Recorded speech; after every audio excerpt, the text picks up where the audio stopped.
We welcome you to the fortnightly series of conferencing sessions Udyamata Ki Aur towards entrepreneurship. This is a series which focuses on entrepreneurial opportunities in specific subject areas or sectors, highlighting the information about existing innovations and startups in that particular area. We will also be talking about possible entrepreneurial opportunities and funding opportunities available in that area.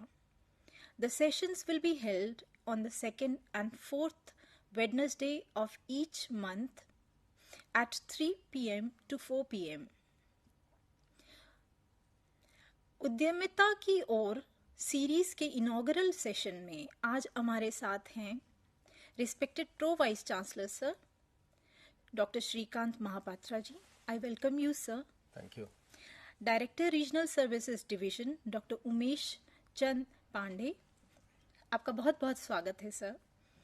और director NCID doctor OP Sharma, आपका स्वागत है sir. Session को शुरू करने से पहले मैं डॉक्टर ओपी शर्मा से रिक्वेस्ट करती हूँ कि वो इस सीरीज के बारे में हमें बताएं. डॉक्टर शर्मा. सबको नमस्कार. National centre for innovation and distance education द्वारा प्रस्तुत इस उद्यमिता की ओर कार्यक्रम में आप सबका स्वागत है.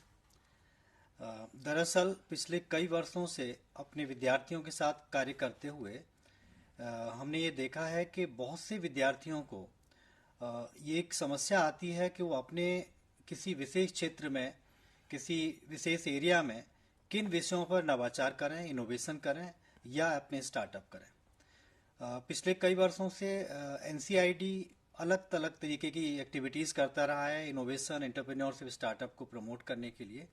उसी श्रृंखला में हमने ये सोचा कि क्यों न हम किसी सेक्टर स्पेसिफिक या टॉपिक स्पेसिफिक एरियाज को लेकर के अपने विद्यार्थियों के बीच में जाएं और उनको ये बताएं कि वो क्या क्या इनोवेशन कर सकते हैं उस क्षेत्र में, क्या क्या एंटरप्रेन्योरशिप की अपॉर्चुनिटीज़ हैं और किन किन क्षेत्रों में वो स्टार्टअप कर सकते हैं. हमने देखा है कि बहुत सारे स्टार्टअप और इनोवेशन से संबंधित जानकारी मिलती है, लेकिन वो एरिया स्पेसिफिक नहीं मिल पाती है. तो इसको ध्यान में रखते हुए हमने ये सोचा कि क्यों न हम केवल या बायोटेक्नोलॉजी की बात करते हैं तो उस बायोटेक्नोलॉजी में क्या क्या इनोवेशंस हो रहे हैं, क्या क्या स्टार्टअप्स हो रहे हैं. अगर हम एग्रीकल्चर की बात करते हैं तो एग्रीकल्चर के फील्ड में क्या क्या हो रहे हैं. इसी तरीके से हमने जो सेक्टर स्पेसिफिक टॉपिक्स को लेकर के ये श्रृंखला का एक आयोजन किया है. और जैसा कि डॉक्टर सुजाता ने बताया कि हर महीने के प्रत्येक दूसरे और चौथे बुधवार को 3 बजे से 4 बजे के बीच यह श्रृंखला हमारी प्रस्तुत की जाएगी, जिसमें अलग अलग विषयों पर हम विशेषज्ञों को बुलाएंगे, उनसे हम बात करेंगे कि उस विशेष क्षेत्र में क्या क्या इनोवेशंस हो रहे हैं, क्या क्या हो सकते हैं और कहाँ से क्या क्या फंडिंग अपॉर्चुनिटीज़ हैं. इसी को ध्यान में रखते हुए विशेष करके इस उद्यमिता की ओर श्रृंखला के जो उद्देश्य हैं, अगर उनकी मैं बात करूं तो पहला उद्देश्य तो यही है कि अपने विद्यार्थियों को और अपने जो एलुमनी है उनको भी इस बारे में अवेयर करना, जागरूक करना कि उनके उस क्षेत्र में जिसमें वो प्रोग्राम कर रहे हैं या जिनकी रुचि है, क्या क्या हो रहा है दुनिया में और क्या क्या संभावनाएं हैं जहां तक हम इनोवेशन या एंटरप्रेन्योरशिप की बात करते हैं. दूसरा ये भी है, हम ये मान के चलते हैं कि जब ये श्रृंखला हमारी जारी रहेगी तो इस श्रृंखला को का लाभ लेते हुए उनके अंदर जो अलग अलग नए विचार पैदा होंगे, आइडियाज जनरेट करेंगे, तो हो सकता है कि वो भी एक एंटरप्रेन्योरशिप और इनोवेशन की तरफ में मोटिवेट होंगे. और जब वो इनोवेशन करेंगे या स्टार्टअप की तरफ मोटिवेट होंगे तो निश्चित ही हम ये मान के चलते हैं कि हमारे विश्वविद्यालय का अपने राष्ट्र के एक डेवलपमेंट में, विकास में भी योगदान मिलेगा. जहां हम बात करते हैं कि आत्मनिर्भर भारत की बात कर रहे हैं तो उस आत्मनिर्भर भारत में स्टार्टअप्स का और इनोवेशंस का बहुत बड़ा योगदान है. आप सब जानते हैं कि जब हम 2014 की बात करते हैं वहाँ कुछ 400-500 के आसपास ही केवल स्टार्टअप थे और अब हम 2023 की बात करते हैं तो हमारे देश में 1 लाख से ज़्यादा स्टार्टअप हो चुके हैं. तो एक माहौल पूरे देश में बना हुआ है, एक इकोसिस्टम बना हुआ है इनोवेशन स्टार्टअप का। और उसी तरीके का इनोवेशन एंड स्टार्टअप का इकोसिस्टम हमारे Indira Gandhi national open university में भी एक क्रिएट किया हुआ है। और उस इकोसिस्टम को और स्ट्रेंथन करने में, डेवलप करने में मैं मान के चलता हूं कि ये उद्यमिता की ओर हमारा जो एक कदम है, ये निश्चित ही बहुत उपयोगी होगा, सार्थक होगा। और अगर हम ये बात करें कि किन किन क्षेत्रों में स्टार्टअप हो रहे हैं, इनोवेशंस हो रहे हैं, तो कुछ टॉप जो सेक्टर्स हैं जिनमें हम बात कर सकते हैं, ई कॉमर्स की बात करते हैं हम, फिनटेक की बात करते हैं, एग्रीटेक की बात करते हैं, फूड टेक की बात करते हैं, बायोटेक की बात करते हैं, जहां अगर हम वैक्सीन हमारा अभी देखा था कोविड के दौरान जो जनरेट हुआ, जिसको हमारे यहाँ देश ने एक बड़ी उपलब्धि थी, वो एक स्टार्टअप का ही एक उत्पाद था। इसी तरीके से अगर हम एंटरटेनमेंट की बात करते हैं, या हम इवन रिक्रूटमेंट के केस में अलग अलग नए नए तरीके के स्टार्टअप्स हो रहे हैं, नए नए तरीके के इनोवेशंस हो रहे हैं। एंटरटेनमेंट की बात कर रहे हैं, ऑनलाइन स्ट्रीमिंग की बात करते हैं। आप देख रहे हैं कि आज के डेट में जो डिलीवरी ऑफ गुड्स है, फूड्स है, उसमें नए नए तरीके के हमारे इनोवेशंस हो रहे हैं, स्टार्टअप्स हो रहे हैं। और एक खुशी की बात यह है कि हमारे इग्नू के स्टूडेंट्स भी उसमें बहुत बढ़ चढ़ करके आगे आ रहे हैं, बहुत अच्छे अच्छे इनोवेटिव आइडियाज़ के साथ आ रहे हैं। और हमने देखा है कि वो न केवल आइडियाज़ के साथ में अच्छे इनोवेशंस भी कर रहे हैं, स्टार्टअप्स भी कर रहे हैं। और उन इनोवेशंस और स्टार्टअप्स को विश्वविद्यालय के स्तर पर तो एक रिकॉग्निशन मिल ही रहा है। अलग अलग हमारी जो योजनाएं हैं, चाहे वो बेस्ट स्टार्टअप अवार्ड की योजना हो, या बेस्ट इनोवेशन अवार्ड की योजना हो, या हमारा बेस्ट बिजनेस प्लान कंपटीशन हो, या आइडिया कंपटीशन हो। इसके अलावा जो राष्ट्रीय स्तर पर भी हमारे जो शिक्षा मंत्रालय है, उससे भी उनको एक रिकॉग्निशन मिल रहा है, अवार्ड मिल रहे हैं। तो मैं उम्मीद करता हूं कि ये जो हमारा कार्यक्रम है, जो उद्यमिता की ओर है, उस कदम को और आगे बढ़ाएगा, और हमारे विद्यार्थी, हमारे एलुमनी और आगे आएंगे, और वो अपने एक पर्टिकुलर एरिया के बारे में ज़्यादा जानकारी मिलेगी। तो आज इस कार्यक्रम की पहली श्रृंखला की शुरुआत हो रही है, तो इसके लिए मैं आप सभी का बहुत बहुत स्वागत करता हूं। इसमें उम्मीद करता हूं कि आप सब इस श्रृंखला का, और इसमें जो दिए जाने वाले जो हमारे प्रेजेंटेशंस हैं, एक्सपर्ट्स के साथ जो चर्चा होगी, उसका पूरा लाभ उठाएंगे, और उसका आपको आपके कैरियर में, आपके स्टार्टअप में, इनोवेशन के क्षेत्र में बहुत फायदा होगा। धन्यवाद। Thank you, Dr. Sharma. Thank you so much. As IGNOU students are spread across the country, the Regional Services Division and the regional centers of IGNOU play a crucial role in reaching out to the students across in far-flung areas also. So, to highlight this aspect, I would now request Director RSD to say a few words about how to make this series more successful and beneficial for the students. जी बहुत बहुत धन्यवाद। यहाँ पर उपस्थित माननीय समकुलपति doctor Shrikant Mahapatra जी, और मेरे अन्य को पैनलिस्ट, और सारे राष्ट्र में फैले हुए वो सभी श्रोता जो कि इस कार्यक्रम को देख रहे हैं, सभी का मैं एक बार फिर से हार्दिक अभिनंदन करना चाहूँगा। सबसे पहले बात तो हमारे विश्वविद्यालय के जो national centre for innovation in distance education है, जो कि जिसने की ये पहल की है, उसको मैं बधाई देना चाहूँगा कि उन्होंने एक बहुत महत्वपूर्ण विषय पर ये पहल की है, जिसकी लंबे समय से आवश्यकता महसूस की जाती रही है। सारे राष्ट्र में फैले हुए हमारे कई लाखों स्टूडेंट्स जो कि इंटरप्रेन्योर्स बनना चाहते हैं, किसी टाइप का कोई बिजनेस वेंचर शुरू करना चाहते हैं, और बाद में या एक स्टार्टअप में उसको कन्वर्ट करना चाहते हैं। उनको जनरली एक बिजनेस तो वो करना चाहते हैं, लेकिन उनको फिर उसका एक पूरे परिप्रेक्ष्य का जो उनको जो जिसकी आवश्यकता होती है उसका अभाव होता है। उस टाइप की गाइडेंस उनको नहीं अवेलेबल हो पाती।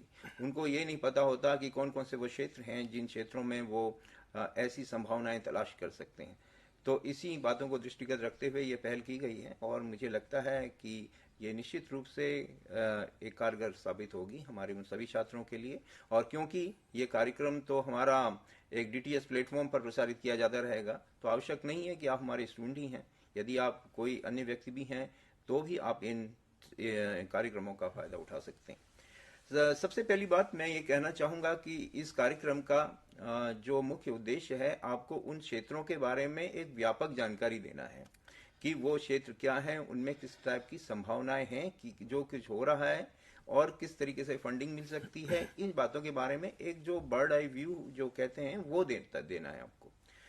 कोई रेडीमेड आइडियाज, बिजनेस आइडियाज देने का इसका उद्देश्य नहीं है, और कोई भी रेडीमेड आइडिया आपको लेना भी नहीं चाहिए। यदि आप एक अच्छा स्टार्टअप शुरू करना चाहते हैं, आपको उसमें उस क्षेत्र को सबसे पहले उसमें एक टाइप की, जैसे मैं कहूँगा, रिसर्च उसकी आवश्यकता होनी चाहिए। और यदि आप उसमें कितना इंटरेस्टेड हैं, आप उस क्षेत्र में कितना इंटरेस्टेड हैं, उसमें जब आप उस क्षेत्र से संबंधित व्यक्तियों से बात करेंगे, उसके स्टेक होल्डर्स से बात करेंगे, तो तब आपको पता लगेगा कि जो हमारे टारगेट ग्रुप्स हैं उनके पेन पॉइंट्स क्या हैं, वो किस तरीके की समस्याओं से जूझ रहे हैं, और तब जाके आपको वो बिजनेस आइडियाज या वो स्टार्टअप आइडियाज आपके दिमाग में वो जो उपजेंगे, उसके लिए हमारे विश्वविद्यालय में भी व्यवस्था है कि हम आपको उसके बारे में फिर से हैंड होल्डिंग सपोर्ट भी दें। तो हमारे सारे के सारे जो क्षेत्रीय केंद्र हैं सारे राष्ट्र में फैले हुए हैं, वहां पर हमारे जो एकेडमिक्स हैं वो इस तरीके का मेंटरिंग सपोर्ट उन लोगों को देते हैं, और वहां पर इस तरीके की हमारी इनोवेशन की यूनिट्स हैं जो कि इस बारे में उन सभी स्टूडेंट्स को हैंड होल्डिंग सपोर्ट देते हैं। तो ये एक दूसरा स्टेप उसका हो जाएगा। सबसे पहली बात तो ये जो मैं फिर से ये कहना चाहूंगा कि इन कार्यक्रमों का फायदा आप इसलिए उठाएं कि वो नए नए क्षेत्र कौन से हैं और उन क्षेत्रों में किस टाइप के स्टार्टअप्स चल रहे हैं, किस टाइप के इनोवेशन हो सकते हैं। तो उसके लिए आपको सबसे पहले उसमें जो डूबना पड़ेगा, उस पूरे क्षेत्र में उसकी इंट्रिकेसीज को समझना पड़ेगा, और तब जाके वो आइडियाज की बात आती है। तो जैसा कि अक्सर स्टार्टअप के क्षेत्र में कहा भी जाता है कि there are no great ideas, there are only great problems. तो आपको वो प्रॉब्लम्स आइडेंटिफाई करनी होंगी। तो ये आपका जब आप एक स्टार्टअप वेंचर शुरू करेंगे तो आपको सबसे पहले उन क्षेत्रों से संबंधित स्टेक होल्डर से मिलें, उससे जुड़े हुए क्लाइंट से मिलें, वो ये देखें कि वो किस टाइप की समस्याओं से जूझ रहे हैं, और उसको नोट करें, और तब जाके आप वो एक बिजनेस आइडिया आपके पास आएगा। तो मैं फिर से यही कहना चाहूंगा कि बिजनेस आइडियाज को देने के लिए ये कार्यक्रम नहीं है, ये आपको केवल उस दिशा में एक पहला कदम बढ़ाने के लिए एक पहल है। दूसरी बात यह है कि कई सारे छात्र ऐसे भी हैं हमारे दूर दराज के एरियाज में रहते हैं, उनके दिमाग में एक भावना एक घर कर जाती है कि बिजनेस एक ऐसी चीज है वो जो नहीं कर सकते, या वो एक स्टार्टअप एक ऐसी चीज है जो कि रिस्की चीज है, और या उसमें वो उनके बस की बात नहीं है क्योंकि बड़े बड़े प्लेयर्स मार्केट में हैं। इस माइंडसेट से भी हमको बाहर निकलने की जरूरत है, और ये कार्यक्रम इस दिशा में भी आपकी मदद करेगा। क्योंकि देखिए, आज के बड़े बड़े जो स्टार्टअप्स हुए हैं, जरूरी नहीं है कि वो स्टार्टअप्स जब शुरू हुए तो उस वक्त मार्केट में बड़े कॉम्पिटिटर्स नहीं थे, बड़े बड़े कॉम्पिटिटर्स थे।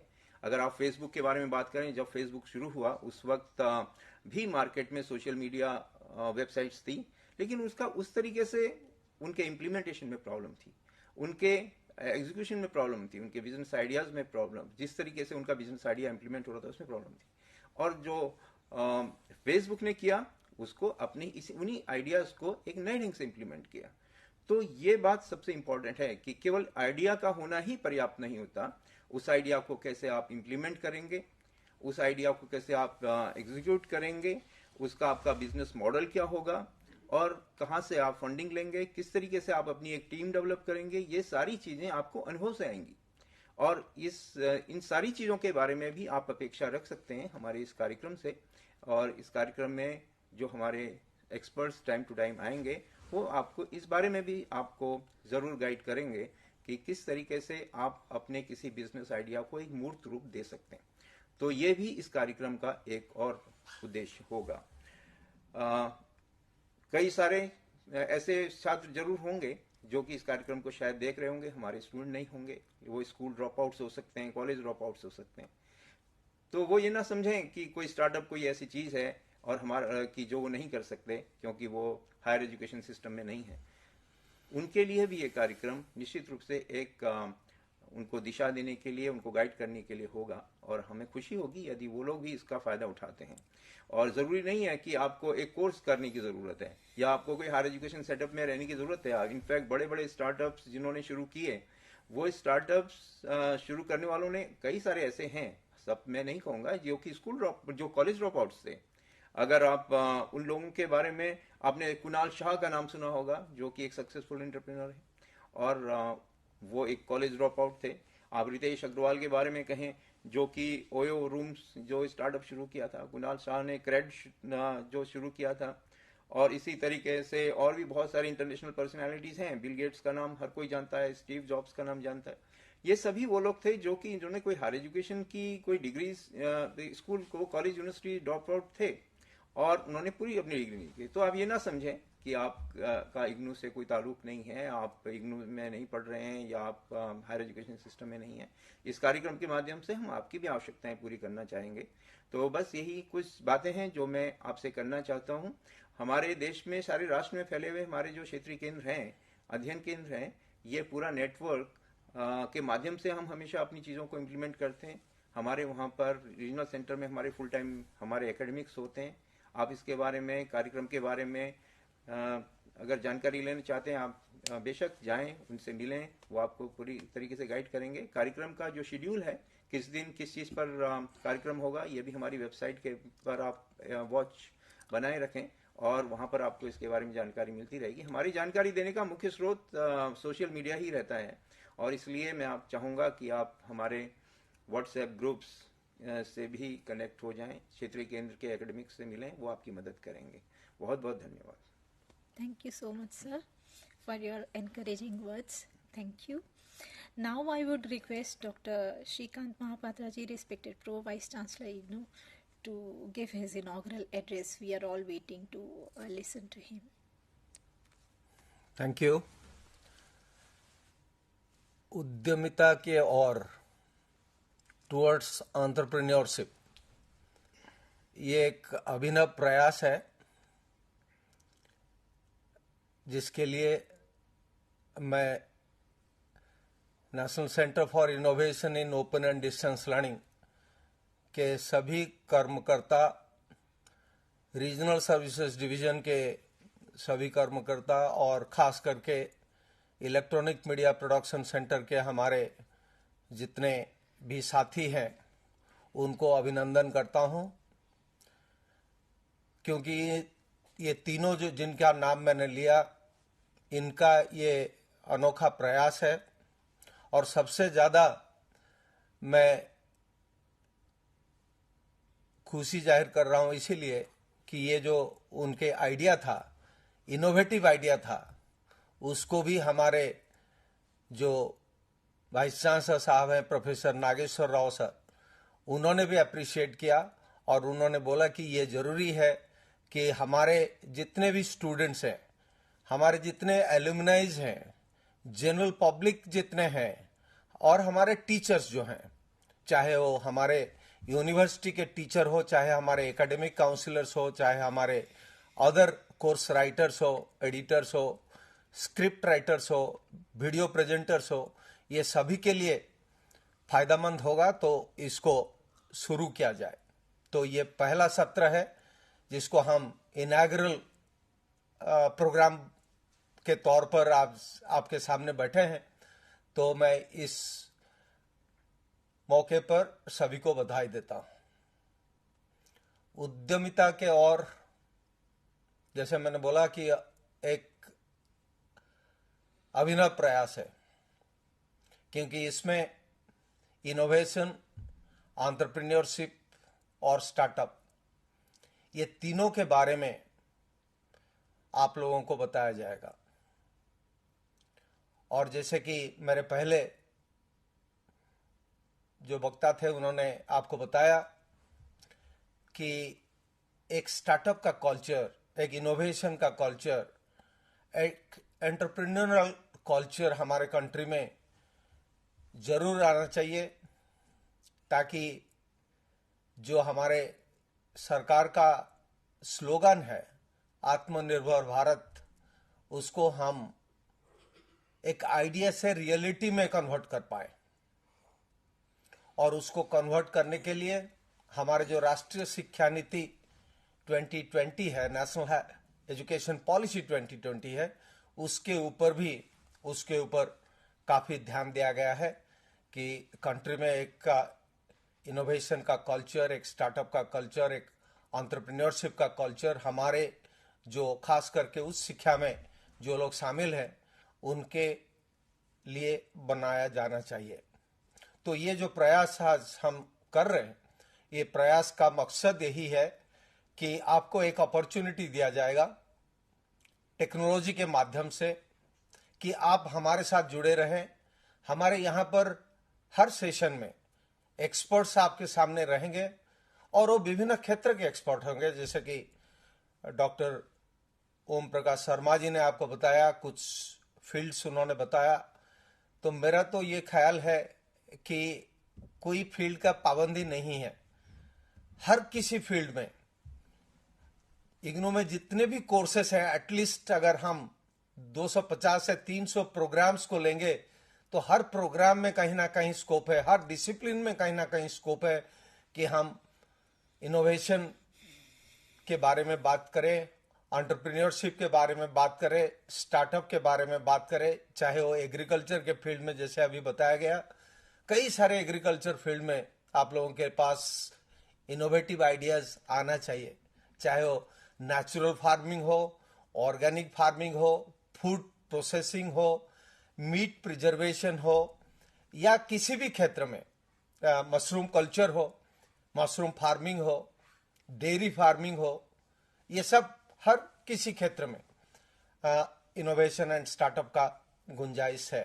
टेक्नोलॉजी तो इतना डेवलप कर गया है आज, चाहे आप रोबोटिक्स का बात करें, मशीन लर्निंग का बात करें, artificial intelligence, augmented reality, virtual reality, ये सब जो सब आ गया है जिसको हम डिसरप्टिव टेक्नोलॉजी बोलते हैं, क्योंकि ये हमारे लाइफ में डिसरप्शन लाया है, मेजर चेंजेस लाया है। तो उसके ऊपर भी आप लोग का स्टार्टअप के बारे में बात कर सकते हैं। मैनेजमेंट का जो नया कल्चर डेवलप कर रहा है कंट्री में, उसके ऊपर भी, चाहे वो वेस्ट मैनेजमेंट हो, हॉस्पिटल मैनेजमेंट हो, ई वेस्ट हो, सॉलिड वेस्ट हो, उसके ऊपर भी आप कई सारे स्टार्टअप के बारे में बात कर सकते हैं। सो उद्देश्य ये है कि यहाँ पर एक फोरम क्रिएट किया जाएगा जिसमें कि स्टूडेंट्स इन्वॉल्व होंगे, एलुमनाई इन्वॉल्व होंगे, टीचर्स इन्वॉल्व होंगे और जनरल पब्लिक जो इस प्रोग्राम को लाइव देख रहे हैं और उनको स्टार्टअप, इनोवेशन एंड एंटरप्रेन्योरशिप में इंटरेस्ट है, वो भी इसके साथ शामिल हो जाएंगे, ताकि स्टूडेंट जो पीयर ग्रुप इंटरेक्शन का एक अपॉर्चुनिटी आपके पास निकलेगा। स्टूडेंट टीचर का जो इंटरेक्शन है, जिसमें कि टीचर्स आपको गाइडेंस देंगे कि कौन से फील्ड में इनोवेटिव आइडियाज आप डेवलप कर सकते हैं, उसके बारे में भी आपको अपॉर्चुनिटी मिलेगा। एंड ओवरऑल एक कॉमन फोरम होगा जिसमें कि आप स्टार्टअप कल्चर और इनोवेटिव कल्चर के ऊपर आप लोग डिस्कशन कर सकेंगे। तो मेरे ख्याल में ये एक अनोखा प्रयास है जिसके लिए मैं सभी को अभिनंदन करता हूं, और खास करके ministry of education government of India का जो MIC है,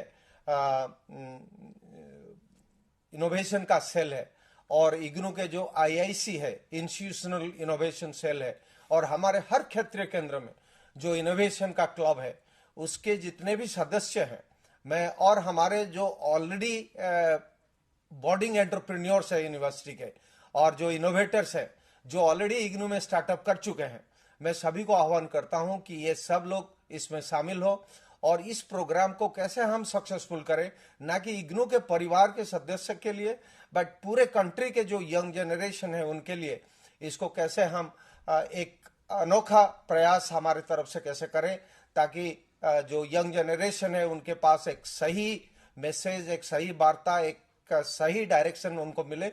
ये इस प्रोग्राम का उद्देश्य होना चाहिए।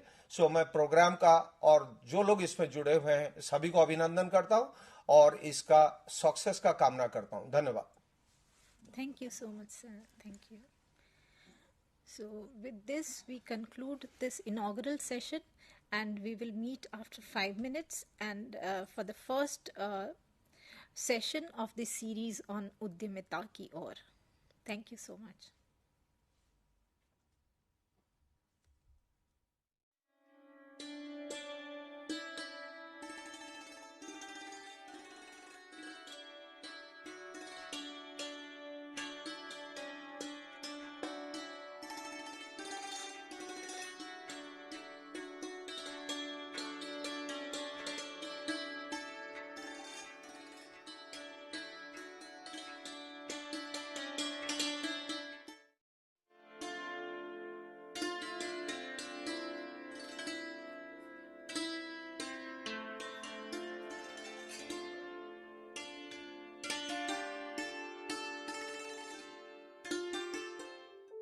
Do you wish to be part of a television studio like this, or any other media system? Or already part of any media system, want to enhance a new set of skills? Welcome to School of Journalism and New Media Studies. Here in the School of Journalism and New Media Studies, we are offering program for all set of people to learn and enhance their media skills. The vision of School of Journalism and New Media Studies is to generate a new set of professionals in the area of media and communication studies with understanding about role of media in the national development and global understanding. We offer innovative programs in the field of journalism and mass communication that sets a benchmark of high quality learning and teaching process at the national level. We offer these programs across the country with the help of our regional network as well as study center. Same manner, many of our programs are offered through online mode with a sophisticated learning management system. SOGNMS offers programs from PhD in journalism and mass communication till certificate level. We have masters in journalism and mass communication. The eligibility is a bachelor's degree, and we are introducing this program in 3 languages: Hindi, Tamil and English. Students from national and international students can join either through online mode as well as in the distance mode. We have 4 postgraduate diploma programs, specialized areas in the field of development communication, digital media, electronic media, and journalism and mass communication program. And all these 4 programs are available in distance mode. 2 programs are available in online mode, development communication and digital media. And we have specialized certificate program in community radio.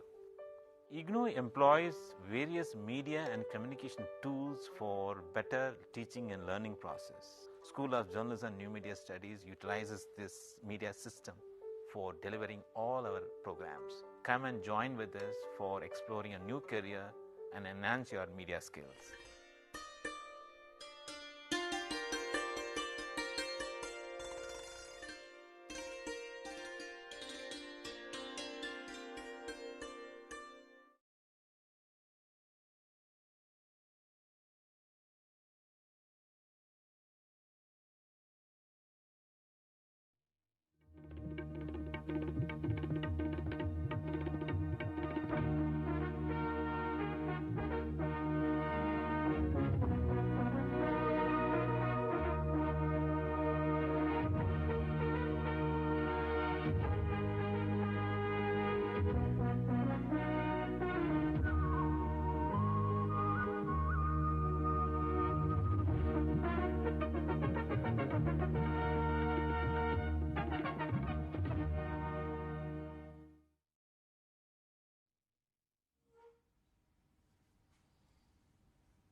We welcome all the students of different regional centers across the country and study centers who have joined in for this program. This is the first session of the series of teleconferencing sessions on the series on Udyamita Ki Aur. We will be talking about entrepreneurship, innovation and startups in various areas in this series. As we all know, a large number of startups and innovations are taking place in the field of biotechnology and biological sciences also. And we want our students to know about such innovations and startups taking place in the field of biosciences. So in today's session, we will be talking about various innovations and startups in the area of biological sciences, and we have with us the expert of the session, Dr. Abdul Karim. He is Assistant Professor Biochemistry, School of Sciences, IGNOU. And we also have with us Dr. O.P. Sharma, expert in the field of innovation and startup, Director, NCID. Today, Dr. Abdul Karim will be talking about in this session, and Dr. Sharma, we will be discussing about entrepreneurship opportunities associated with allied biological sciences. So let us start the session, and I would invite Dr. Karim for his lecture. Dear learners, welcome to the session on biotech startups. As a part of this NCID series on Udyamita Ke Or, I am honored to start the first session of the series. In this session, I will be discussing mainly about the process of biotech startups and how to start a innovative idea converting into a biotech startup. Along with that, I will be covering the existing innovations which I closely associated with them and I know them deeply. I will be showing such examples with you, and as well as I will be sharing how to apply for grants and what are the various granting agencies available in this area. So let us start here by looking at the PPT. You can see the entrepreneurship opportunities associated with allied biological sciences. In this series, I will be mainly discussing about the biotechnology associated innovations. So let us just understand what is biotechnology. See, in terms of, if you see, so biology and technology. So exploiting the basic principles of biology using technology is simply known as biotechnology.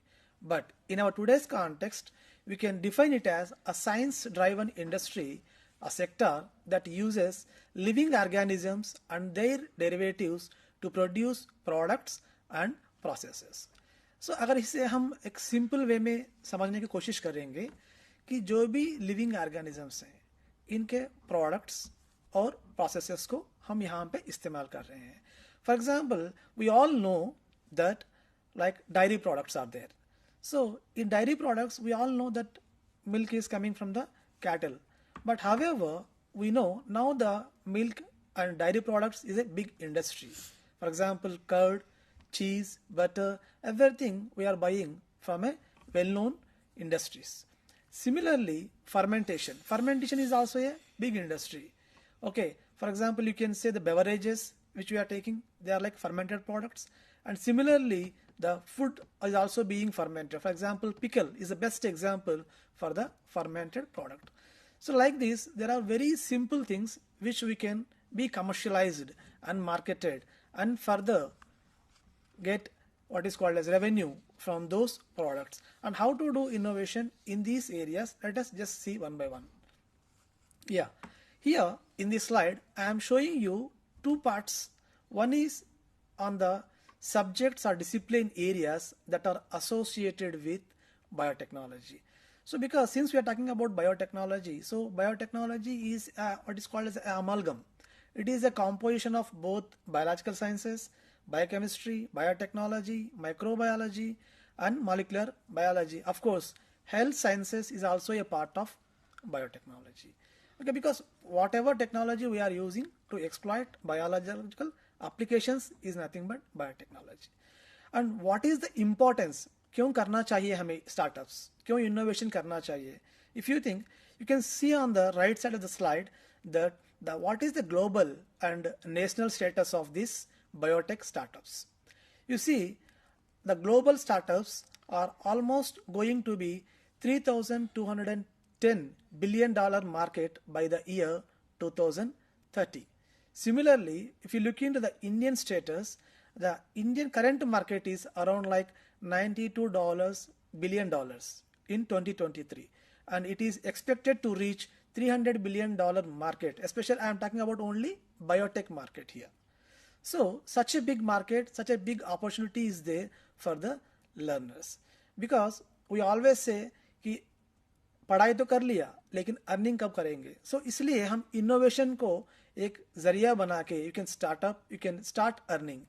Okay, moving further, so what are the major areas of biotechnology.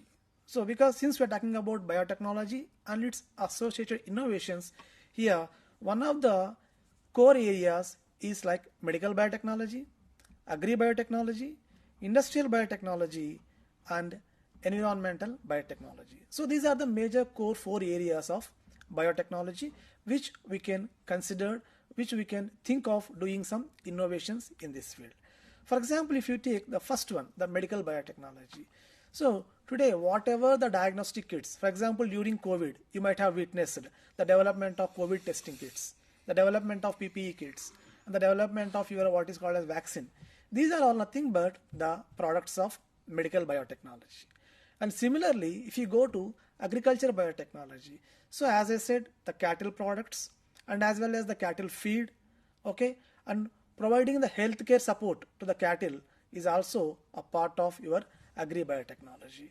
Especially during pandemic situations, the food supply has drastically affected.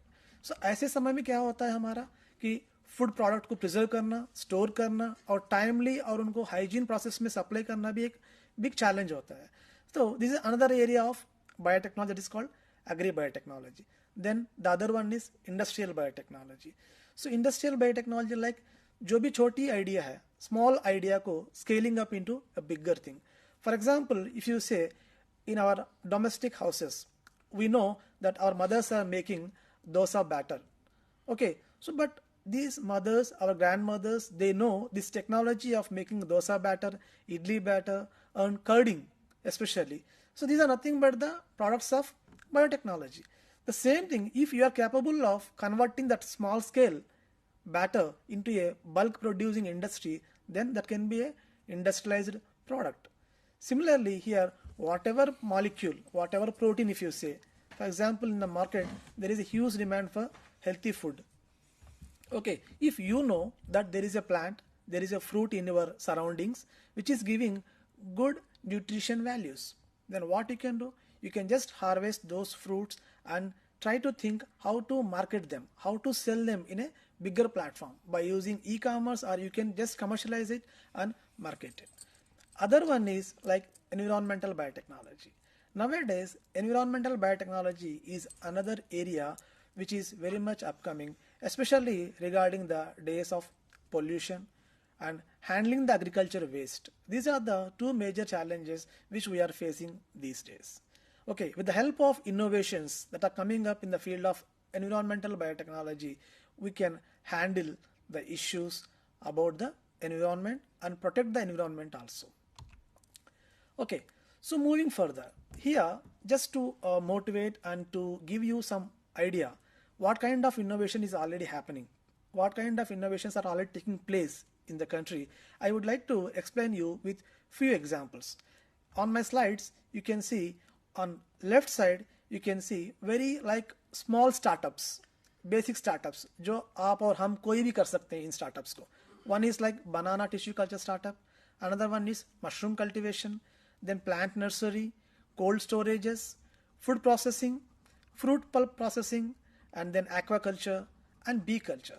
So these are the very basic startups I would say here, which anyone with minimal facilities they can start. Even आपके पास एक दो कमरा भी होगा तो उसमें भी आप ये काम शुरू कर सकते हैं.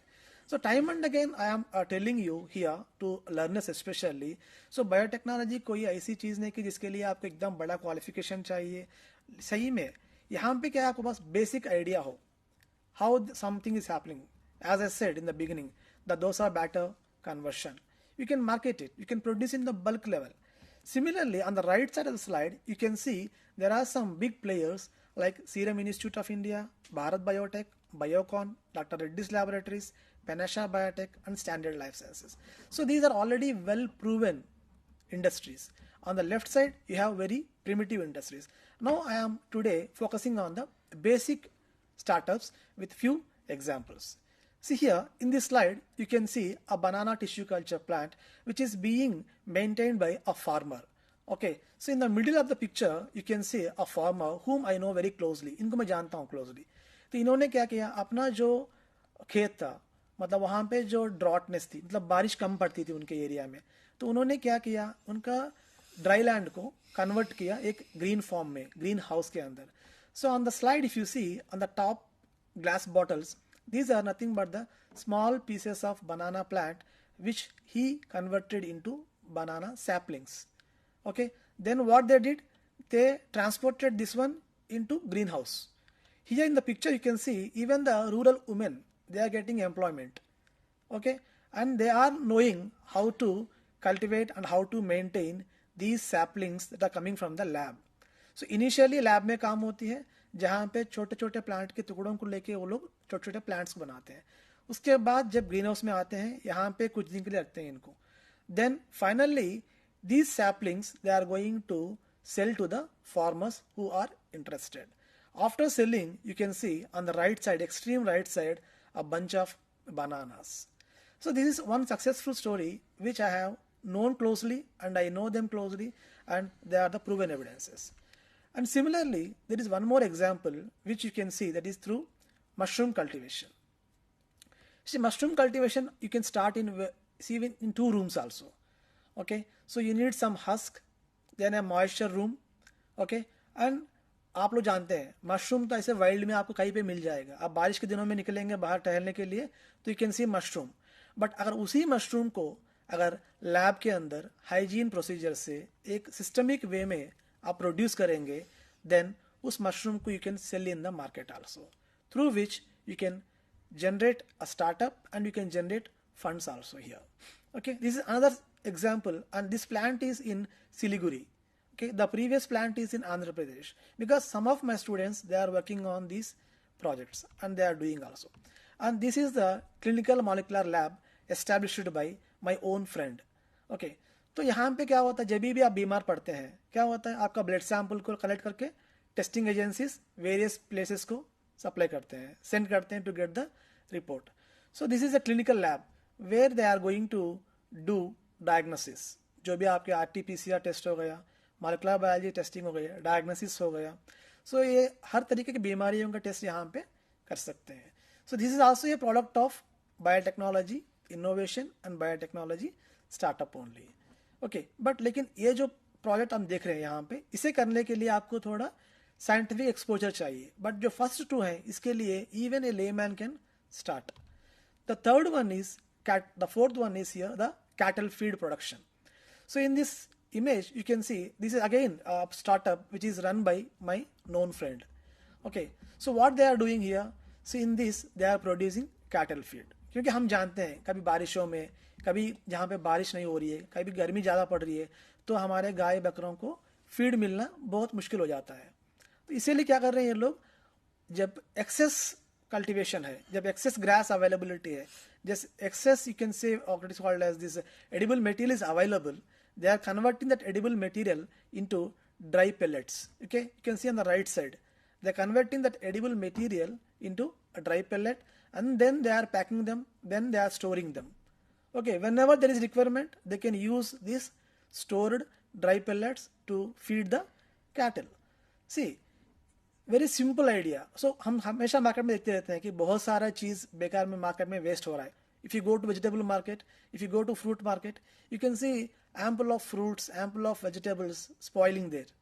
Okay, so if you know such areas, you can collect them and you can process them and then you can sell them in the market to commercialize that.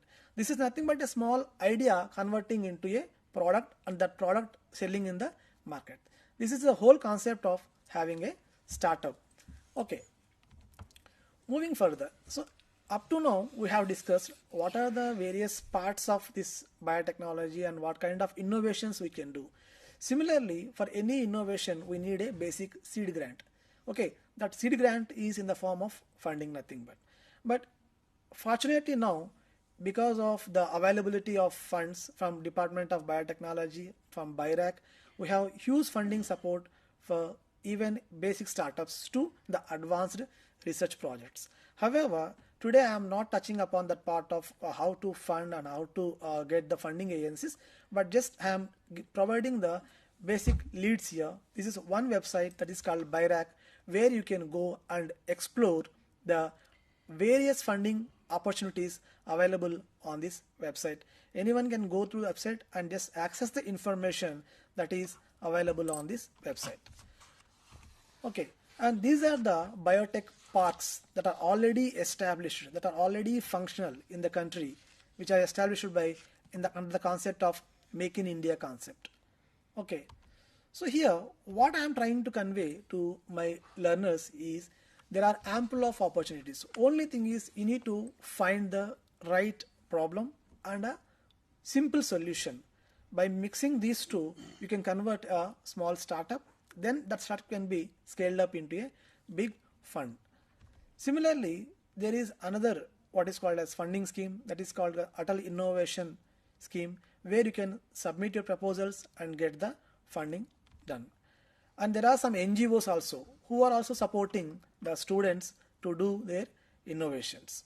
Okay, so this is one such NGO that is called iCreate, where they are going to fund students up to 50,000 if they have a noble or novel ideas. See, apart from this, for any startup, अगर startup करने के लिए आपको क्या क्या चाहिए चीज़ें, what are the basic things that are required to do to begin a startup? So one is you need to have some collaborations. Okay, with the collaborations you will be able to convert your idea into a product. Okay, along with the collaborations, even sometimes you can associate with NGOs where you can pitch your idea and get the fundings. Even you can look for angel investors. Okay, and also the students, especially because we are focusing on the students can participate in hackathons where they can submit their ideas and get the institutional support. So in many institutions like IITs, NITs, IIITs, ISIS, even IGNOU is supporting students to come up with innovative ideas and how to convert their innovative idea into a startup. Okay, and apart from that, sir, I have a question for yes, you. please. Sir, is there any minimum educational qualification required to do innovation and establish a startup in biotechnology? Ji, see, it is a nice question actually. Yeah. So if you look into the examples that I have shared just before, so as such there is no requirement of any particular qualification. The only thing is you need to identify the problem in your localities and you can identify the need of the country also. That is one part. But definitely to do it in a scientific manner, you need to have a scientific support. So if you have an idea but you don't know how to execute that idea, then you can approach any science background department or any researcher who can help you how to convert your idea into a product and that product into context में बहुत सारे incubators हैं, उनकी भी मदद ली जा सकती है. Definitely sir. बेसिकली अगर आपका एक आइडिया है और आपकी बैकग्राउंड अगर बायोटेक्नोलॉजी की नहीं भी है, जी, क्योंकि आपने जो एग्जांपल दिए बहुत सारे, चाहे भले वो अचार बनाने का हो या फूड प्रोसेसिंग का हो या वो डोसा का एक आपका पेस्ट बनाने का है, तो इनके लिए तो पढ़ाई लिखाई कोई क्वालिफिकेशन की जरूरत नहीं है. डेफिनेटली. अगर आपका एक आइडिया इनोवेटिव है जो थोड़ा मार्केट से हट के है जी, और लोगों की नीड को अगर पूरा करता है, डेफिनेटली. तो आई थिंक आप उसको आइडिया के साथ आगे बढ़ सकते हैं. जी. और इसमें एक चीज कम से कम मैं अपने इग्नो के स्टूडेंट्स के लिए तो मैं कह सकता हूँ कि अगर आपका इस तरीके का कोई आइडिया है, इनोवेटिव है, जो लग रहा है आपको एक बड़े बिजनेस या स्टार्टअप में कन्वर्ट हो सकता है, तो वो कहीं ना कहीं हम मतलब इग्नो एनसीआईडी भी उस डायरेक्शन में गाइड करेगी. और फिर उसके बाद में कहीं जो नियर बाई इंक्यूबेटर है वहां पे आप जा करके उसको इंक्यूबेट करा सकते हैं. वहाँ फंडिंग भी मिल सकती है और जो आप बात कर रहे हैं जो एक्सपर्ट सब्जेक्ट स्पेसिफिक जो सपोर्ट गाइडेंस मिलेगी, they also can get there. Doctor Sharma, थोड़ा सा इस पे और हमें बताइए हमारे स्टूडेंट्स को कि अगर मान लीजिए उनको कोई प्रॉब्लम दिखती है या आइडिया दिखता है, तो उसके ऊपर वो चाहे वो बायोटेक्नोलॉजी की फील्ड का है तो वो उसको क्या करें, उस आइडिया को कैसे फर्दर डेवलप करें और एक स्टार्टअप के बारे में सोचें, क्योंकि प्रॉब्लम तो स्टूडेंट्स सोच लेते हैं बट वो स्टार्टअप तक सोच नहीं पाते. पहले इनोवेट करना है, फिर कैसे. डॉक्टर सुजाता, यहाँ मैं आपको बताऊं कि प्रॉब्लम सोचना सबसे बड़ा डिफिकल्ट काम है, क्योंकि अगर आप राइट प्रॉब्लम को अगर आइडेंटिफाई कर लेते हैं कि एग्जैक्टली वो प्रॉब्लम कौन सी है जिस पे आपको काम करना है और जो नीड बेस्ड भी है.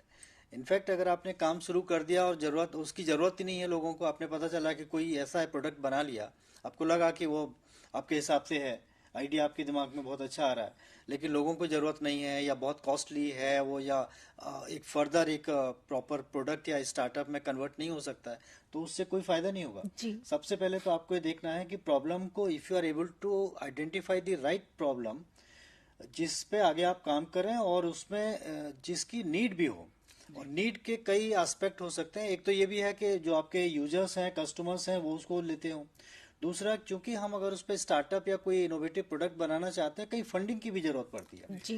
तो फंडिंग भी आप डॉक्टर करीम बताएंगे कि स्टार्टअप अगर हम बायोटेक्नोलॉजी के फील्ड में अगर हम जा रहे हैं तो ऐसा नहीं कि हर एक आइडिया को वो फंडिंग मिल जाएगी, क्योंकि वहां भी एक प्रायोरिटी एरियाज हैं क्योंकि वहाँ भी अगर अगर अगर आप बैराक की बात कर रहे हैं या और कोई भी फंडिंग एजेंसी है, they also have their startup ideas, startup priorities कि किन किन में फंडिंग करनी है, तो वो एक बहुत जरूरी है। इसलिए ये अगर हम अपनी इग्नू के स्टूडेंट्स के लिए बात करें तो आप पहले देखिए कि कौन सी प्रॉब्लम है, और फिर उस प्रॉब्लम के लिए आपके रिसोर्सेज के हिसाब से, आपकी जो कैपेबिलिटी है, आपकी जो एक्सपर्टाइज है, उनके हिसाब से आप क्या सॉल्यूशन प्रपोज कर रहे हैं। अच्छा, वो सॉल्यूशन प्रपोज करने के बाद में, जैसे डॉक्टर सुजाता आप पूछ रही थी, हम ये कह सकते हैं कि they can come to NCID for further developing their idea into a plan, maybe a business plan और समथिंग। उसके लिए हम बहुत सारे प्रोग्राम्स, ट्रेनिंग प्रोग्राम्स इस तरीके ऑर्गेनाइज करते रहते हैं। सो दे कैन अप्रोच एनसीआईडी, और उसमें हम अपने जो सब्जेक्ट एक्सपर्ट्स हैं, जैसे डॉक्टर करीम हैं या और जो भी हैं रिलेटेड, उनको भी इन्वॉल्व करके फिर उनकी जो मेंटरिंग, जो हमारी मेंटरिंग फॉर स्टार्टअप स्कीम है, that will help them in further taking it further. So just to add on what we have shared, so generally क्या होता है, आइडिया सबके पास होते हैं, बट जनरली ये कहा जाता है कि ideas can not be patented, क्योंकि सबके पास आइडिया होता है, लेकिन आइडिया का प्रोसेस या प्रोडक्ट, तो इसे कहते हैं हम प्रूफ ऑफ कॉन्सेप्ट कहते हैं इसमें। तो आपके पास कुछ तो होना चाहिए एविडेंस कहने के लिए कि मेरा आइडिया एक कामयाब आइडिया है, यहाँ से कुछ प्रोडक्ट निकल सकता है। So then only any funding agency will encourage you, and further जैसे आपके वेरियस ब्रांचिंग एजेंसी से वहाँ पे आपको ट्रेनिंग भी देंगे और आपको काम भी सिखाएंगे कि यहाँ पे आपका आइडिया को प्रोडक्ट से आगे कैसे ले जाना है।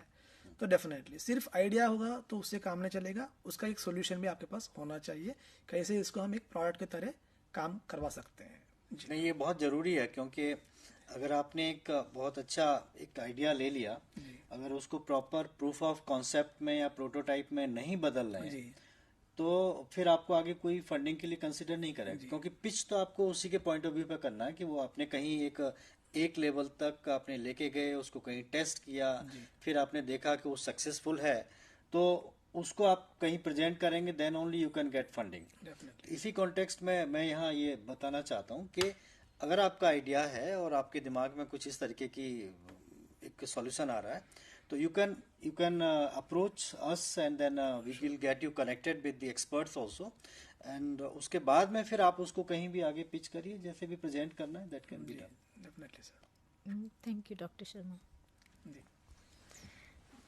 तो यहाँ पे मैं ये कहता हूँ कि स्टूडेंट्स स्पेशली यंग लर्नर्स जो पैन इंडिया है, आप लोग अपना सराउंडिंग्स को ऑब्जर्व करिए कि आपका सराउंडिंग्स में किस चीज़ की डिफिशियंसी है या किस चीज़ की सरप्लस है। दोनों हो सकते हैं। कभी कभी डेफिशिएंसी के लिए भी हमें प्रॉब्लम सॉल्यूशन चाहिए, कभी कभी एक्सेस है जो हम इस्तेमाल नहीं कर पा रहे हैं, उसको भी हम एक प्रोडक्ट के थ्रू कन्वर्ट कर सकते हैं। फॉर एग्जांपल एक फ्रूट पल्पिंग इंडस्ट्री है, सो जो हमें मुझे लगता है कि अभी स्टिल इंडिया में बहुत पोटेंशियल है जिस फ्रूट पल्पिंग इंडस्ट्री को टैप करने का, क्योंकि काफ़ी समय हम देखते हैं कि कभी कभी हमें फार्मर्स के पास एक्सेस क्रॉप होता है, but they don't know where to sell it and how to convert that crop into a product. So you can think of some what is called a solution according to your requirements, according to your area requirements, where you can come up with a solution and an idea and convert that one into a product. Because just मेरा एक living example मेरे दोस्त है जो Covid time में उसके पास, जिनका मैं टिश्यू कल्चर के लैब के बारे में बोल रहा था, उनके पास एक्सेस क्रॉप आ रहा था बनाना का, but because of covid and because of this restrictions they were unable to transport. तो उन्होंने क्या किया, अपने घर के अंदर ही एक टिन का शेड बना के घर के एसीज को, कूलर्स को लगा के कोल्ड स्टोरेज बना लिया उन्होंने. कोल्ड स्टोरेज बना के उसके अंदर बनाना को वो लोग स्टोर करते थे. नहीं, यही तो इनोवेशन है ना. जी सर. अगर उस इनोवेशन को वो किसी तरीके से कमर्शलाइज कर पाता है और एक मास स्केल पर ले जाता है, तो दूसरे लोग भी उसको रेप्लिकेट करेंगे, उसको यूज करने लगेंगे, और हो सकता है वो अच्छे एक स्टार्टअप में भी कन्वर्ट हो जाए. ये तो यही एक छोटे छोटे जो आइडियाज हैं, आपके सामने एक प्रॉब्लम आई और उसको आपने एक इनोवेटिवली सोचा और उसका एक सॉल्यूशन निकाला. और ये मैं एक देख रहा था आपका जब प्रेजेंट कर रहे थे कि बायोटेक्नोलॉजी तो एक ऐसा इंटरडिसिप्लिनरी सब्जेक्ट है जिसमें आप बात कर रहे थे, एग्रीकल्चर की बात करें हम, या फूड की बात करें, एनवायरमेंट की बात करें, या हम जो है इंडस्ट्री की बात करें, हेल्थ की बात करें. तो अगर हमारे दिमाग में कोई आइडिया है बहुत अच्छा, तो एक तरीके से आपको बायोटेक्नोलॉजी का बैकग्राउंड या बायोटेक्नोलॉजी का अंडरस्टैंडिंग तो जरूरी होगी. और अगर वो है आपके पास, उस तरीके का अंडरस्टैंडिंग है, तो देन आई थिंक आप एक अच्छा स्टार्टअप या इनोवेशन कर सकते हैं. जी सर, डेफिनेटली. ज़रूरी है कि आप कोई नीड फील कर रहे हैं या कोई प्रॉब्लम आपकी नज़र में है तो you develop a solution and you see if it is viable, market में उसकी नीड है, कमर्शियल वायबल है, कमर्शियली सेल होगा, उसकी नीड है, तो you go ahead, prepare a proof of concept and a product and then you take it for funding.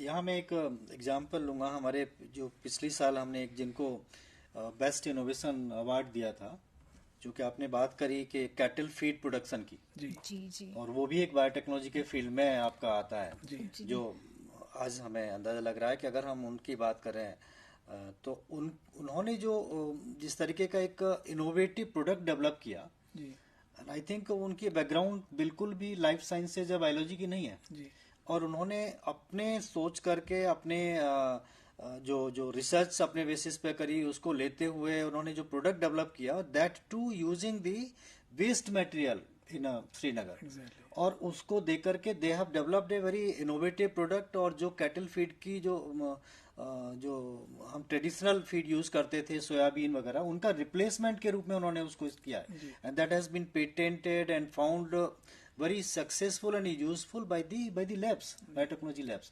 तो इस तरीके की जो रूरल बैकग्राउंड के हमारे जो स्टूडेंट्स हैं या और जो पीपल हैं जिनकी कोई भी बायोटेक्नोलॉजी की बैकग्राउंड नहीं है, even they are doing this kind of innovation. और अब अच्छी बात है कि he has converted that into a startup also, he is trying to convert that into startup. तो ऐसा ही आई थिंक हमारे और बाकी स्टूडेंट्स भी इस तरीके के इनिशिएटिव्स ले सकते हैं। बस जो आपने कहा कि जरूरत यह है कि अपने आसपास को थोड़ा सा उन्हें विजिलेंट रहें, सेंसिटिव रहें कि कहाँ क्या प्रॉब्लम है, किस तरीके की उसमें वैल्यू एडिशन की जरूरत है, किस तरीके की सुधार की जरूरत है, और उसमें क्या नयापन किया जा सकता है, या इवन जो एग्जिस्टिंग प्रोडक्ट है उसमें क्या क्या कमियां हैं। जैसे आपने अचार की बात करी, कई बार हम अपने घर में अचार बनाते हैं, उसका एक अलग प्रोसेस होता है, और अगर मार्केट से लाते हैं तो उसमें बहुत सारे प्रिजर्वेटिव्स होते हैं।